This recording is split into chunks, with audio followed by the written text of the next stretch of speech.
That was excellent, Bernice. Thank you so much. Now we have someone coming up, and I'd like to say this name because it took me I couldn't seem to get it when she was saying it to me. I was spelling it all wrong. I was starting it with an L instead of an M. This is strange, but I've got it now. Hazel Mamaril. Come on to the stage. I like that. Hazel Mamaril to the stage.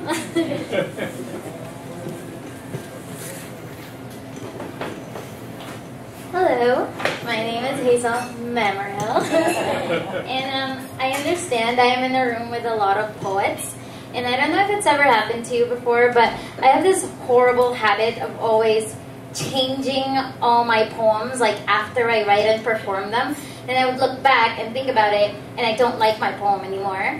And I've come to Poetic Justice twice already, and I perform poems, and went home and realized I didn't like those poems anymore and started rewriting over and over again. And I feel this way a lot about my poems, and I always like to reference it to how old I am. It's because I'm 20, oh, I'm young, I change my mind a lot, and that's why I want to perform two poems that I recently rewrote this week that I performed here before.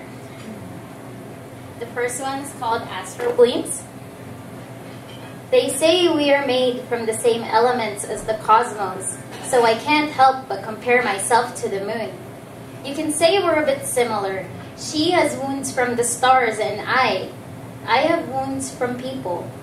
On the phone, he tells me that he does not love me anymore, and I wonder if this is what Pluto felt that time it decided to drift too far off the solar system. Sometimes, even gravity can't keep you in orbit.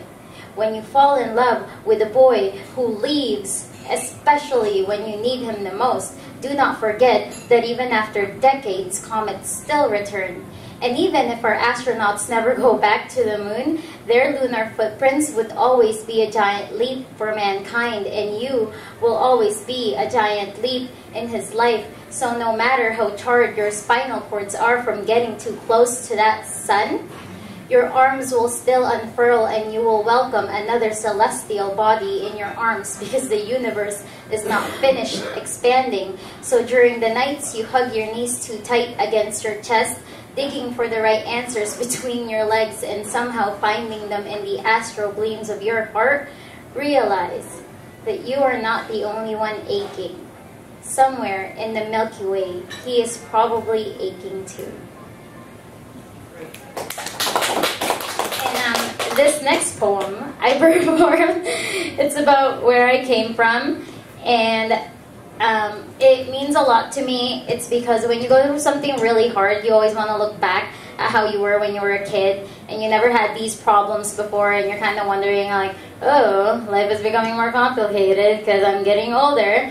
And when I was going through a really important period in my life, I held on to this poem a lot. Whenever I was driving, I was reciting it, and it always made me feel better. So I hope that it makes you feel better too. When I was a little girl in the Philippines, I never told anyone where I was from because I was afraid that even my friends would think it was gross that I grew up in a fish market. In Canada, fish markets are Costco and Superstore aisles with walls made out of glass fridges, each with their own fancy display of packaged tuna and salmon. It is like walking past aquariums after the Industrial Revolution and wondering just how empty the ocean is after all that fishing. But back in my city, fish markets will remind you of coral reefs and underwater ecosystems. They called it Lumang Palengke, and most of the shopping was done outdoors, underneath umbrellas and in between tight alleys. During Easter, they covered the tables with so much milkfishes and shrimp you would think you're shopping for silver. So the buzzes of house flies and the bargains between housewives fused to form the sea shanty of selling. Once, my friends inquired about my fishy scent, and I pointed to the oval running track and told them that this is the smell of 7 laps. 7 laps that I never ran, because when you hang around with too much crustaceans, you learn how to crawl the seafloor instead, and I kept this my secret.